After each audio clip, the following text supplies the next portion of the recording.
But then there's all that traffic. Mm. Oh. Hmm. Do you guys have any traditions that would be surprising to the general public, or is it anything? I mean, everyone, hey, listener. No, amazingly, white bread Anglo waspy Christmas. Hmm. Yeah.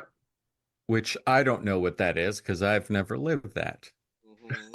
I will say traditionally, and because I haven't really, I don't have kids, so I'm not really as into it or as far ahead as you guys are.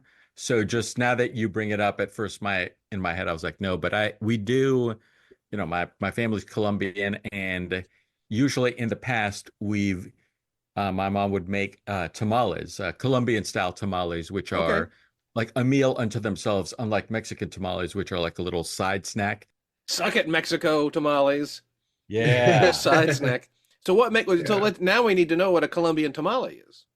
Yes, I'm explaining it. It's some sort of cornmeal. There's a usually a piece of chicken and a piece of pork, as well as Okay. potatoes, peas, corn, an olive, Okay. and I think something else I don't remember. And then it's wrapped in banana leaves, and then they're steamed slash boiled, Hmm. and then they're served usually close to midnight with some Hmm. hot chocolate, some fresh Oh. Colombian hot chocolate that is like they have big bars and you throw them in boiling water and they have like a little stir thing Okay. that my mom would do. She had like an old school like metal pot that Okay.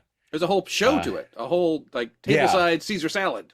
yeah. Mm. Yeah, and also arepas sometimes, Hmm. which is a like a flour corn thing, sometimes with cheese in it, sometimes with cheese on top of it. A griddle cake. Yeah, Mm. Now, is there a way to get these recipes on the site? Can we put a couple of links to recipes for Ah, that's okay. a good idea. Colombia? I would completely be interested in the Colombian hot chocolate Yeah, and or the other stuff. I don't oh know if I yeah, can make it, but I'd be very curious. yeah. I'll look it up. I mean, I also too like I my mother has always been a very creative chef. Like she's very inventive and like she'll take things from different things she's seen over time and combine it.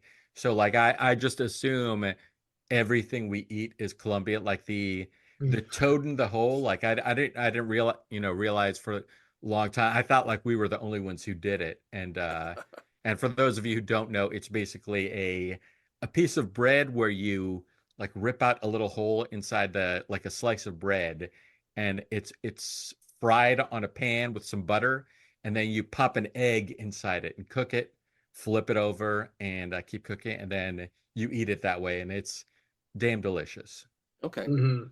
Uh, Is it called in Spanish toad in a hole, or is there a different name for it? she we always called it huevo con pan, which is egg with bread.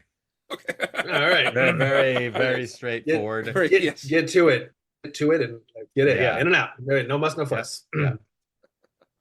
Yeah, so Nice. I'll look for some recipe. There's definitely Colombian tamale recipes out there, and arepa. I mean, that's just add hot water to the flour and make the bread, and then either grill it or cook it on a pan or in an oven. Super Mm, easy. cool. All Yeah. right. How about you guys? One thing we started doing is having Uh, Christmas dinner on Christmas Eve. yeah, Mm, that's mm, you said you started to do it like that. That's sort of how we do it because growing up, like the presents were open at midnight, and I know some families Ooh. do the you go to bed and then when you wake up, the moment you wake up, you open the presents. mm. As fathers, what have you guys? Which way have you guys gone? Good question. Well, we do like a present before bed, and Oh, then Santa comes.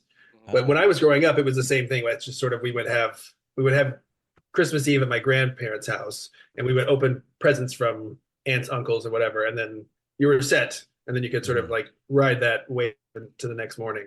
So that was it. Yeah. Okay. Yeah. Yeah. Mhm. Yeah. Same thing. Christmas dinner has become Christmas Eve rather than mom having to like, okay, we're going to open presents. You're going to be in the kitchen, right? Making that turkey dinner. Thanks, Oh, Mom. Merry Christmas. Mhm. not cool, Bill. And the busy housewife music was playing. Mhm. Yeah, that's another thing. Like, I know people. I don't know if you guys play a lot of Christmas music in your house, but growing up, there are like I guess Colombian Christmas carols. It could be Spanish Christmas carols, Mhm. but they're called villancicos. I think is the I guess that's carol in Spanish. I'm not totally sure, but Mhm. yeah, there's like little songs like Okay. Tutanya, tuturaña, tutanya, tuturanya. I don't know what Mhm. that is, what that means, but that Let's get was some links in the show notes, Danny. You're yeah, just filling up the show This is notes. yeah, this is good. Yeah, that's yeah. Bullet a lot of points. work. Yeah. Mhm. Speaking of awesome clips of Mhm. Spanish music, the TV show that you watched as a kid growing up, Capitan Futuro, Capitan Futuro. Yeah, the we found another thing for the show notes on YouTube. That song is a banger. It is it awesome. is. You are not lying. Wow. So Well, yeah, I mean, we're barely yeah. 5-10 minutes in. It's man. It's like it's 1 minute every like a minute per show note. Yeah. Boom, boom, boom, boom, boom. Yeah, the episode will drop in a month. Yeah. It's like a pilot.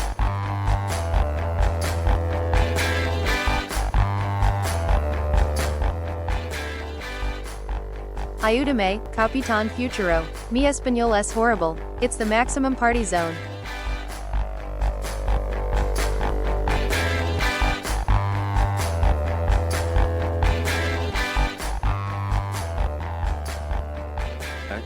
Pat, I'm just gonna.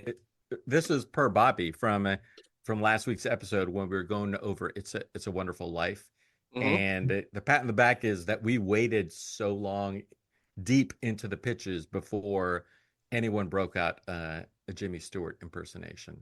Yeah. Mhm.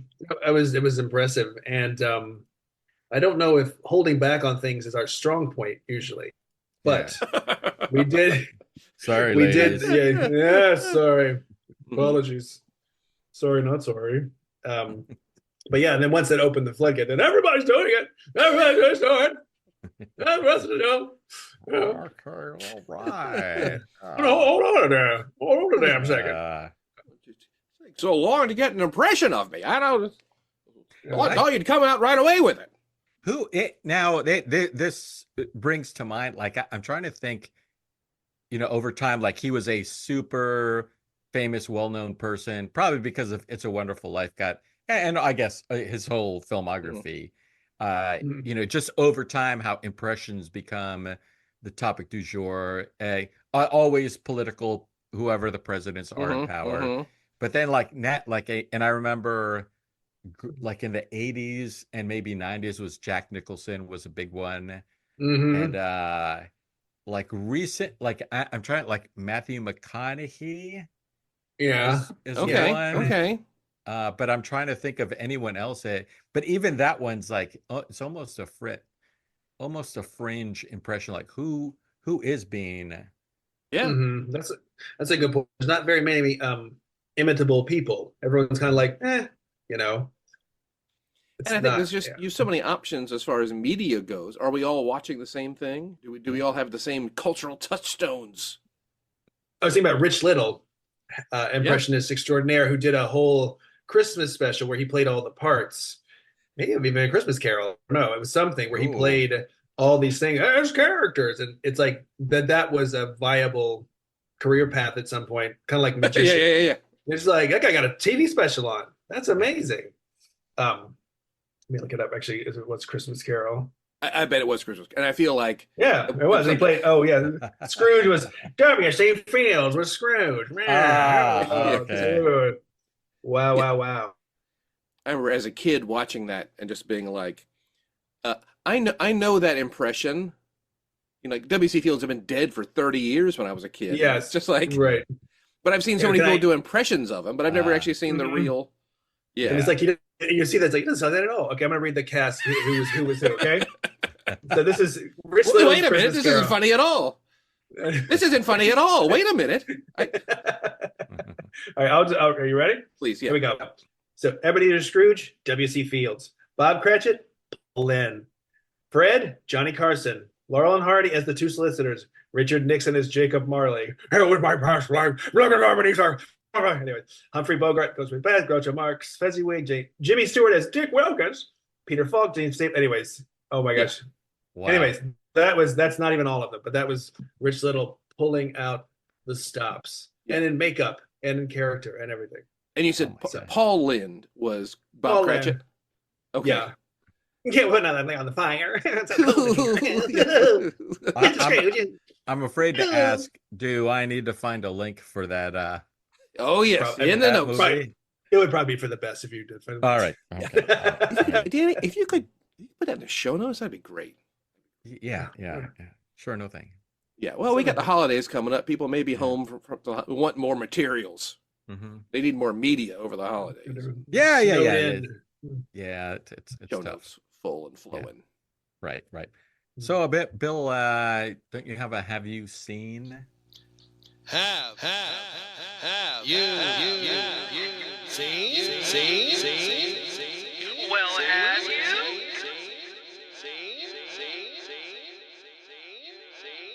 Oh boy, do I. And I don't think anyone has seen it.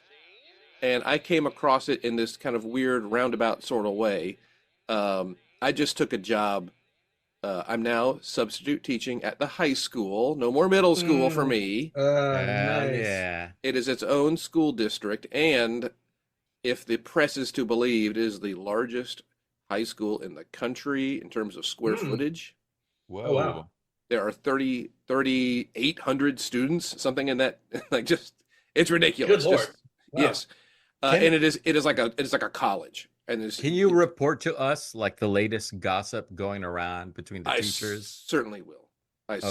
certainly will. Yeah, because you didn't say what school or anything, so it's just like you're free to like, yeah, the shop teachers banging the biology Yep. professor. Mhm. What so much Yeah. banging? Yeah, Put it in the so show much, notes. so hot, so hot.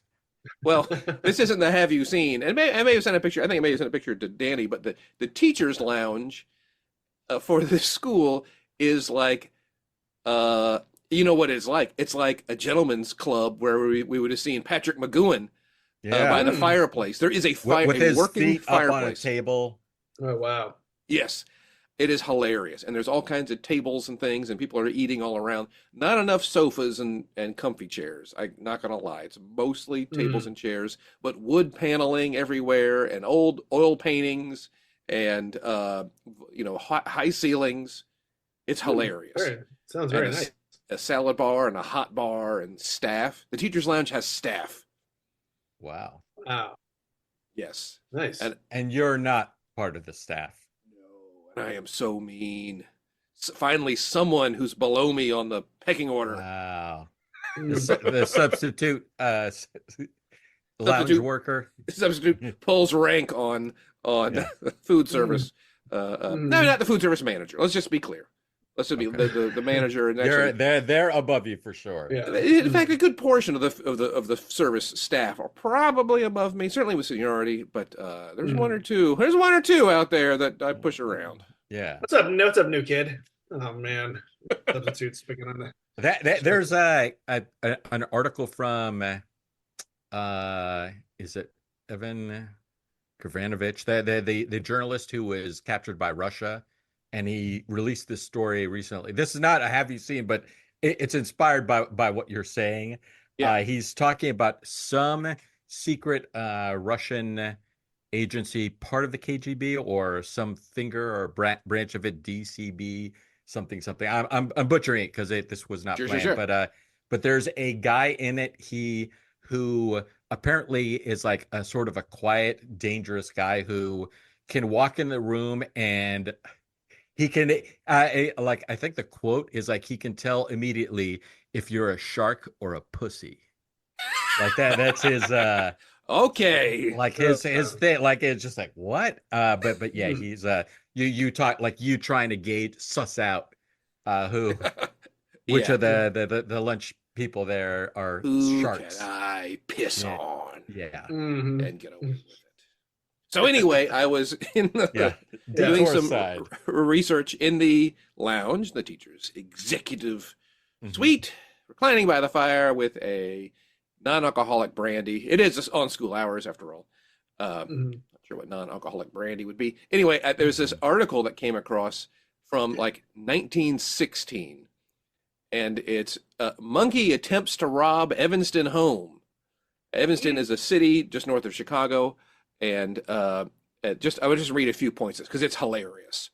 A monkey burglar is the latest addition to the Evanston Criminal Society. Wow. Mm. I love Magazines- that. Just the Yeah. Evanston. That's like a niche comic book. The Evanston Mhm. Criminal Society. Society, yes. Mhm. Yeah, all two of them. Mhm. Yes. Magazine stories have been built upon animal exploits of this kind, but this is the first it has proved to be actuality. Oh boy. So it goes on and tells the story. About midnight Wednesday evening, they were awakened by the odd sound at their bedroom windows. They sleep downstairs in adjoining rooms. This is the couple. The Mhm. couple. It's Yeah. like, I need my sleep. You understand, of course. well, you know. They You know. sleep in adjoining rooms, but let's just say they don't get that much sleep. Mhm. Saucy. I just love it. FYI, Mr. and Mrs. Wheelock do sleep in adjoining rooms. Anyway, both investigated and concluded it must have been a squirrel on the windowsill. Then Mrs. Whitlock noticed that her jewelry box had been taken from her dressing room table and was on the windowsill. The contents were not disturbed. Then it was remembered that a strolling hand organ man had been around a few days before with a monkey on a cord. Yes, let's blame it on the strolling hand organ man with his Right. monkey. Like, are you kidding? This is literally a living joke, a living Wow. hack joke. Did you describe the jewelry box like it had little bananas all over it? Very tempting. Well, apparently the animal showed a disposition to enter open windows whenever he could do so. Hmm. Oh, clearly this organ grinder man, probably Italian. It doesn't say it, but let's just, Mhm. probably an immigrant, probably. Mhm. Apparently had trained this monkey to enter Of swarthy and mustachioed appearance. Yes. Come on, man. Jeez, under his easy. dusty bowler cap, Mhm. hiding his greasy Italian hair and paper. Come on. You're gross. Yeah.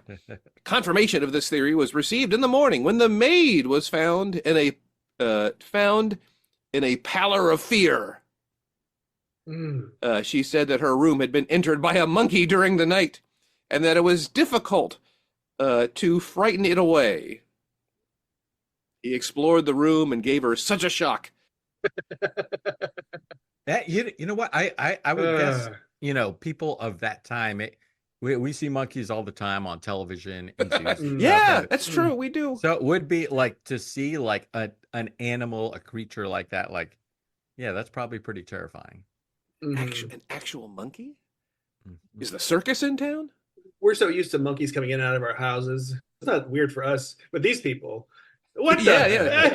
Yeah, We have an in fact, open door there's- monkey policy, Yeah. like right there. Yeah. Organ grinders, concertina players, Mm, local Mm. pirates and sailors with monkeys and parrots. Always welcome. Mhm. Always welcome. mhm. But in those days, 108 years ago, very different world. Very different Hmm. world. Yeah. Where does an organ grinder get a monkey from to start with? What's your startup cost for organ grinding? Monkey and organ, but like, how do you go? Like, where do you go source a monkey? Yeah. Circus? Exactly. And Zoo? when was the last time like the there's that famous or infamous video of the last Tasmanian tiger in the Yeah. zoo, and it's just like it's so much like a dog, like just the way it's moving around. But when was the last organ grinder with a monkey? Like, Yeah. did they drop off in the 80s? Did they even last up until the 80s? Well, you could still get the monkeys, but it was really hard to find tin cups and little bellhop hats for the monkeys to wear. That became the difficult part. Stitching of the vests and whatnot to do that. I'm looking up history right now. And of course, first thing it says is an Italian immigrant organ grinder with a monkey, 1892. Come on, dude. Come on, that's racist, Google. Come on. So it sounds like they came from they arrived. People organ grinders arrived in the country as organ grinders. That was their profession. They brought it over from Europe. Okay. Just so many organ grinders over there. They got to come to the New World. Yeah. Bring their monkeys. It's like, Fusilli, you have to understand. The street paved with organ grinding opportunities. Okay. Imagine the tens of cents we could make in a day. I know. Think of it. Okay. And even nowadays, sometimes even electronic microchip or MIDI systems, organ grinders are a common sight in Mexico City. Oh, okay. There we go. Wow. Okay.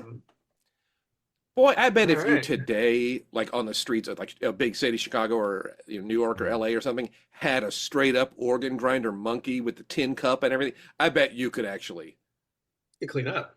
Yeah. He could walk up and tip his hat, and people put money in the monkey's hat. Selfies welcome. I bet you could make killing. Hipster organ grinders. Yeah. And they have like a QR code on the monkey's back. You just scan it in Venmo. So Monkey, slow down. I'm trying to get your QR code. Yeah. Yeah. Monkey QR code, ready to organ grind at gmail.com. Yes. My organ grinder plays Creep by Radiohead. And the monkey dresses in the costume of the, like a Tom York, or if he does a Nirvana, he wears like oh wow, this is a lot of work. His hair kind of combed over one eye. It's kind of like goth monkey. Yeah. A lot of My Chemical Romance. Oh, that's pretty okay. Okay. Great. Yeah. You can give us some money or don't. I don't care. Whatever, give us money, Whoa. please. Please, seriously. It's just an act. It's Just an act. It's just an act. All right. Yeah. Well, do we think, are we piecing together that perhaps the organ grinder sends his monkey out to do his bidding to steal from open windows, or is he busy doing something else? And the monkeys, what do we think? I'd like to think he trained him to steal jewelry. Yeah. To go into windows and find shiny things.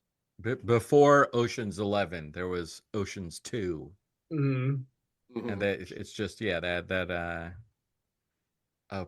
Frank Ocean, or whatever his name is, Danny Ocean. His great grandfather was an organ grinder with a monkey.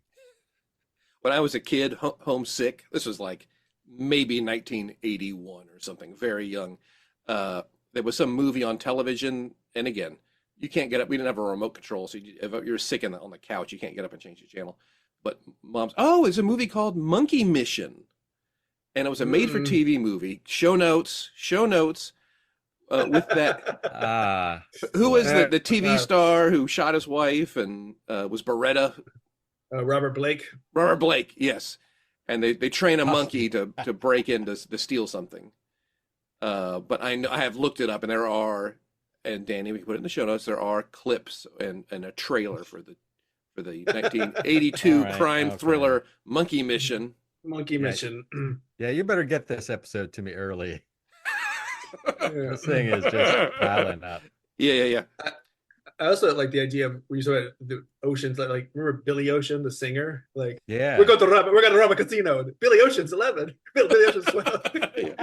He recruits a bunch of pop singers. It's like, go and get stuff. Yeah. It's like the guy from Simply Red is here. Someone from Dire Straits. All these guys, they all their skills.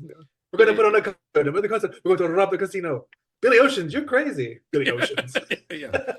Yeah. I need money for my Caribbean queen. Yeah. If you see their not the residual, their residency show, like it's all like 80s stars. Yeah. And they're all planning this. And while one is singing, another one is off doing their assignment. Their specific ability or unique. thing that they can do. I've got to hurry and get the pass key. I've got a duet with Billy Idol in 20 minutes. Yeah. Yeah. All right. Well, I could do another Have You Seen, or we can jump into the Christmas Carol. Well, let's see how your Have You Seen is, and then if I don't like it, I'll just cut it when I edit the show. Okay. It is a the title of this article and just says this black fungus might be healing Chernobyl by drinking radiation. And it's basically a fungus that has popped up in the Chernobyl nuclear power plant, and it was surviving this powerful radiation that kills just about everything else. And they were like, oh, maybe it's just real resistant to the radiation, and they found it accumulated more closer to the more powerful the radiation was. So it's doing some sort of photosynthesis or something related to the radiation. So that's basically it just opens up the world to more possible superhero horrors. fungus is what you're saying. Yes. Yes. And I think gamma rays is something that was mentioned. Oh, hell yeah. Someone. Hell yeah. Oh, yeah, I like that radiation. I like That's the good stuff. It's been bombarded by gamma rays and black fungus. Yeah. No one wants to get bombarded by alpha rays. Come on. Beta rays. It's not very good. Yeah. Gamma all the way. Yeah. It's like it kind of got shades of the smog monster from Godzilla, you know. Oh yeah. It's like created by man's whatever. Yeah, the hubris. Yeah. Yes. Here we go. Yeah. So have they been able to salvage some of this fungus? Have they studied it? Has someone eaten it yet to see if it gives them powers? Or they haven't yet. They're basically researchers are fairly recent, or not recently. I feel like this was they've discovered aspects of it maybe 4 years ago or something, but for some reason it's taking more focus now. I know Neil deGrasse Tyson, this is how I saw it, like he was doing some diatribe like it's amazing that nature, even radiation can give life to and I was like, what is he talking about? And so I had to look around to find an article on what he was talking about. We have waited so long for a Neil deGrasse Tyson impression, and we finally got it. Finally got it, Danny. Pat on the back from week already. These in the universe, the stars are amazing. All right. Beginning nice. of okay. the All right. universe. Okay. We're getting there. We're getting there. Yeah. It's a work in progress. Dial it in. You can dial it in. Yeah.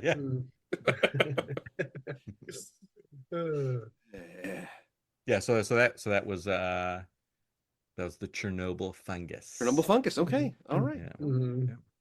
Good name for a band. Just saying, everyone wants it. Oh yeah. Oh, I like it. Chernobyl fungus. Apparently, there are areas that have names. Like if you go on a tour of Chernobyl, don't. But if you do, and it's like, well, I got to see the elephant foot. I got to see that molten slag of reactor core, and there's famous names for the landmarks of man's folly. Can you imagine the phone, the office at the Chernobyl tourism thing? It rings. Hello.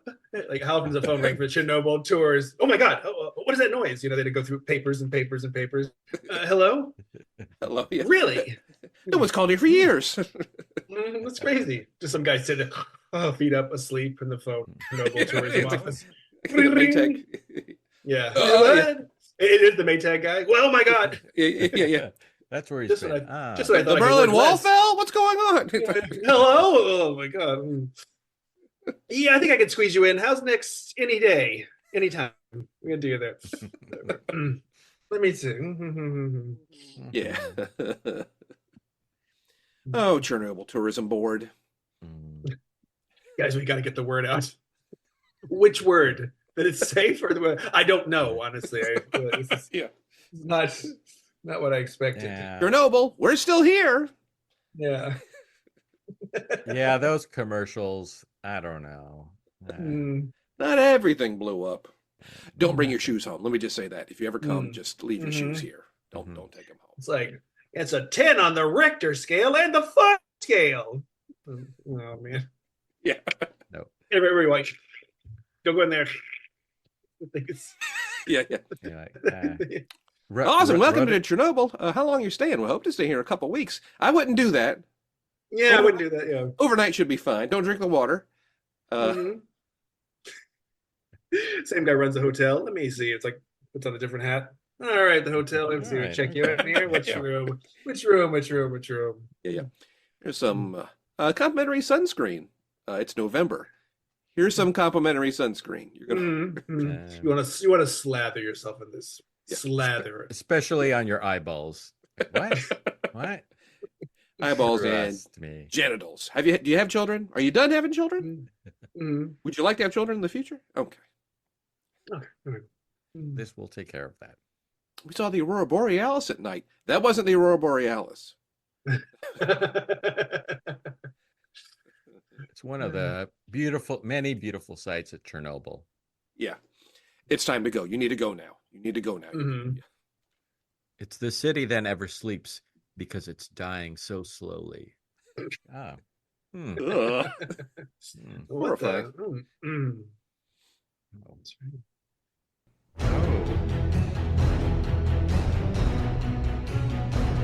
Sequel without equal.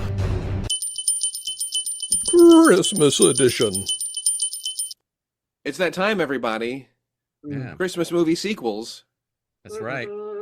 Now, I think, Mm-mm. considering our release schedule, we'll get one more of these within the Yuletide. But today we have pitches and reboot ideas for A Christmas Carol from Charles Dickens. Yeah. Awesome. I have one quickie leftover pitch from last week. Please. Okay. I'm just going to quickly from It's a Wonderful Life. Yep. Basically, same thing. It's following this guy. He's an artsy type. He's get to the point where he's about to kill himself. He's depressed. He tells that he's about to jump off the bridge. Clarence and Ghost shows up, tells him, "Yeah, I invested so much in my artistic dreams, and they failed." So Clarence said, "All right, let's see what life would look like if you killed yourself." And then they shows him, and life is wonderful. Like it truly, it's great. People get along. Like there's no fighting. Like people are accepting of everyone. And this makes this guy so depressed. Like now he's lost even the will to kill himself. So on a technicality, the angel gets his wings. Wait a and minute. then Wait a minute. This artsy type. Yep. And then as okay. and Are then we he in gives him Vienna? Are we in Vienna? He gives him one final piece of advice, and he says, "Believe in yourselves when others doubt you. Good luck, Adolf." All right. No. Okay. All right. All right. Okay. Christmas Carol. Yes. Christmas Carol. All right. You got one? You got one? I'll go. Okay. So this is a sequel slash sort of spinoff. So we all remember Bob Cratchit's son, Tiny Tim, who is has a medical condition. So he is so inspired by Scrooge's efforts to keep him healthy. He grows up and he becomes a doctor. So this whole thing is called Dr. Tim. And basically he still has the crutch. So it basically becomes 1800s or house. He becomes a doctor, like a traveling doctor. And he sort of solves the time. And but he ends up, working at the, Ebenezer Scrooge Memorial Hospital. Okay. All the money was left. So it becomes this thing. So that's it. So he sort of solves medical mysteries, and he's no longer that's pretty much it. So that'd be kind of fun. That's a good one. Oh, yeah. That's a good one. Yeah. I like it. I have one idea. So it follows. So Scrooge becomes like a philanthropist, and and becomes a really generous guy. But this means he runs afoul of all the London big business muckety mucks who don't know you, Scrooge. You used to be one of us. What happened? But Scrooge, of course, with the help of Bob Cratchit and Tiny Tim and a collection of ruffians and street urchins in a delightful family romp embarrass the highfalutin muckety-mucks of London with their antics and lowbrow working class manners. And all, you know, and it's like, I don't know, Scrooge's 11. Let's say it's Scrooge's 11. Mm-hmm. Or Like Scrooge's 11 or 12. Mm-hmm. Yeah. You know, yeah. 12. Yes, here we go. Yeah. Ebenezer's 12. There we go. Mm-hmm. Yeah. Ebenezer's 12. Yeah. And just like Cockney accents to the on overload. Mm-hmm. Everyone's just filthy, just disgusting, dirty kids. Oh, I got your coin right here. Wash up a little bit. I did. Well, I did, sir. Top to bottom. Then I jumped on the chimney stack. You idiot. Don't do... the human chimney sweep. It's 11. It's 11 for now. That like if you jump on the Wikipedia for Christmas Carol, like the first thing it talks about is Charles Dickens being inspired or horrified by little children working in mines, and so it's just like this makes sense. Yeah. Also, why you just wrote stories? You didn't do shit. Yeah. You're richer than Scrooge ever was. I do like the human chimney sweep. It's like some 10-year-old boy who just happens to have this huge beard. Like, now you're amazing. You can do so much more than be a chimney. You could be a circus freak. No, I'm gonna be a chimney sweep. All right. At least I've got some helping people in that case. Entertaining's fine and everything, but a nice warm fire to warm your cockles is what I'm here for. That's pretty good, Bobby. After 2 years of service, then let me go down feet first. What? Tie that rope around my feet. I'm gonna dive in and see how it goes. I found the bottom. I found it fast. Ow. Oh, my neck is broken. Call Dr. Tim. Yeah. So they send the human chimney sweep down one of the rich, fat cats of London's chimney, of course, and he finds the documents, and they family hijinks. Yeah. 2 fart jokes, Per a page. family. Yeah. Each 2 fart jokes. Each. That's 24 fart jokes. If I only find one fart joke on a page, I stop reading. Yeah. Into the trash bin. Who the hell do you think you are? We're putting on Broadway shows here with one fart joke per page. Not as long as I'm here in this giant plush office. What do you want to do? Bore America? Is that what you want to do with your art? Please. Minimum 2 fart jokes per page. And that does not include urine, feces, or vomit jokes. You tell George Shaw to step up his game. There's nary a fart joke in this whole play. Say it. It's Pygmalion. Where's the piggishness? I thought I thought Pygmalion was a onomatopoeia. The sound of a fart coming out. It's not. Pygmalion. Yeah. Pygmalion. What? Well, must have been some beef I had last night, some kind of thing. I like that the human chimney sweep going down. Yeah. Excuse me. The human chimney sweep goes down and totally filthy, and then and pulls his pulls something off, and he's completely clean, like James Bond went to his he's like sure. All right, now to find those documents. No one will be any the wiser. Everywhere, just clouds. If I was incriminating documents, where would I be? Yeah. Why are you talking to yourself? That was young James Bond. That's how he is like, do they have a chimney in the office? Ooh, why, Bond? Yeah. Just asking for a friend. Well, that's one of Scrooge's 12 down. 11 more Scrooge's 12 to go. This could keep us busy all year. Yep. The other.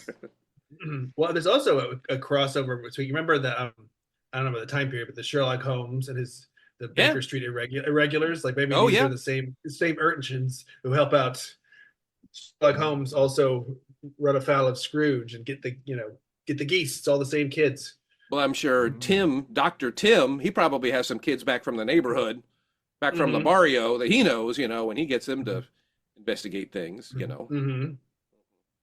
Yes. Sure. Dr. Tim. See that. That's Tiny Timothy. I didn't spend 8 years in medical school to be Dr. Tiny. Dr. Tiny. Yeah. That's not funny, and it's not what you think it means. Mm-hmm. Right. I have grown to a normal size, all of me. Ugh. Except this right leg, but that's neither here nor there. It is medically withered. Ooh. That's the word we use. Mm-hmm. Well, I had What you got, Danny? my pitch.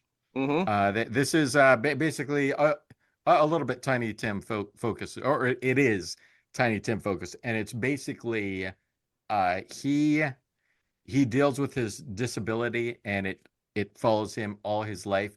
It makes him a very angry young man, and so he's just like really angry. Like the Cratchits are able to work something out to where Scrooge gives them a deal where they buy into the company, but they kind of end up screwing Scrooge over and give him a raw deal. And on that, because Tim is so angry, he's so driven to get past people mocking his leg. He's just hardcore focused on business. So that company becomes a huge company, and now he's like this big CEO guy. And it gets to the point where now he's bitter, and then when he gets visited by the ghosts, like the ghost of the past is Ebenezer Scrooge, and he explains how he screwed up and all of that, and the present, I'm not sure what, but the future ghost is Tiny Tim, but healthy, and just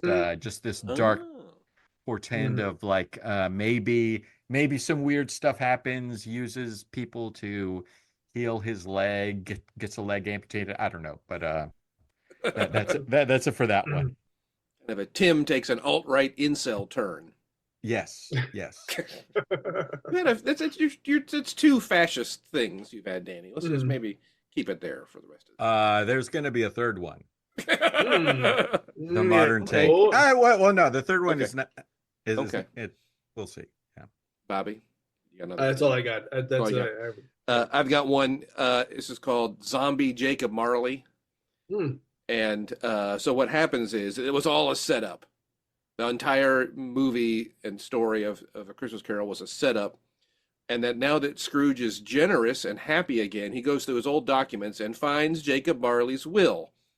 And it's like, and he reads through it, and it's like, and it's like, my last commandment, Scrooge, should I die, is that you take this jewel and put it on an altar on the cliffs of Dover. And I never would have done that. My old Scrooge never would have done that. Spent all that money, but now I will. So he goes and puts the stone on this altar, and it was essentially Jacob Marley was super evil and had made some witchcraft deal to have his soul horcruxed into something so he can now come back as zombie. But the whole time he was hoping Scrooge would fulfill his wishes after he died, but he didn't. Whoa, how do I get Scrooge? He's so nasty. How do I get him? And then he concocts the whole story, the whole thing, to get him to turn into a good man, so he'll actually fulfill the promise and resurrect zombie Jacob Marley, whose reign of terror begins, leaves a trail of dead bodies and ghostly chain links around town to be pieced together by Sherlock Holmes and or Dr. Tim. Yes, together. Crossover it. Crossed over with public domain things. Yes. Yeah. And Dracula's there. Dracula. Because he's... Speaking of public domain, a future segment, probably early January, is going to be all the stuff that's going to public domain. And I believe Popeye is one of them. I actually have a link for a future. Yep. My what you got, pitch here, my last one is the modern Christmas Carol, and it's basically updating it to where Ebenezer Scrooge is a super rich tech bro, like a Sam Altman type, to where they talk about we're doing this for the good of the world, but then maybe it's really just about money and all of that, and he makes some decisions like to like or even like Musk too, like just his he can be ruthless about laying people off, and he lays off like Tiny Tim, so someone with a Tiny Tim. I was trying to figure out what's a modern day illness, and I couldn't think of like something that I mean, kudos. He's got a wheelchair. Maybe that's tired of making accommodations. Yeah. But it follows the same format. With the Ghost of Christmas Past is a Bill Gates type person who the Scrooge character like really looks up to, like, you changed the whole industry, like you're amazing. How could you be mad? And then he fills in how like his life was meaningless or whatever. And... You will be visited by 3 ghostly influencers. No. What? Stop Thumbs up? TikToking and tell me whatever to learn. Like TLDR, you're a douchebag. Change your ways. Yeah, so that's it. It's just like it. Yeah. That's Okay. Cool. My one reboot idea is just 2 words. Healthcare CEO. Oh. Time to get political, y'all. It's time to get political. Oh, I like it. But yeah, just the same thing. Fill in the blanks. It's the Jacob Marley character. It's the guy that's in the news. No, or that, yeah. Oh, the one who was shot. Yeah, the one who was shot. Who then visits his, he's like, I learned nothing. All I learned was have better security. Yeah. Keep it going. Turn the screws on him, new CEO. What are you doing? To show you a ghostly portent of the future where people have universal health care. No! Think of the shareholders. Yes. Of course. Yeah, Tiny Tim is a shareholder. Yeah. It's all just a horrible dream. It's nothing. I'll change nothing about myself. Great. Yeah. Just a horrible dream. Where's my breakfast? I want it now. Yeah. Okay. Yeah. I think there's some great reboots. We need a movie for next week. Danny, was there another? Bobby, did you have one or another idea for the? I don't remember if we talked about it. Last week we started to mention, before I forced Christmas Carol on us, the Benkin and Rass movies. Oh yeah. Rankin and Bass. Rankin and Bass. Yeah. All right. Do we have one of those? And because there's several, and there is some overlap between them. And we talked about the Heat Miser and the Cold Miser. Yeah. Let's see which one that is. The Year Without Santa Claus is the name. The Year Without Santa. Show notes. Crosby. He's like the postman. Like, hey, everybody, I'm over here in the North Pole. Yeah. I think Burl Ives had just died, so they had to get somebody else to do the. Burl Ives, guys, this is great. I'm a snowman now, and how am I doing? Oh, that's how he sounds a little bit. Kind of like that. That's a great one. It's like, is that how Burl Ives sounds? I don't know. Sure. Oh, this is the greatest day of my life. I'm a snowman come to life. Is that what he said? This is like Burl Ives. I don't understand. Doesn't it? Rich Little's got a Burl Ives and a Bing Crosby, I bet. Impression off. I'll say your Burl Ives and I'll read you a Paul Lynn.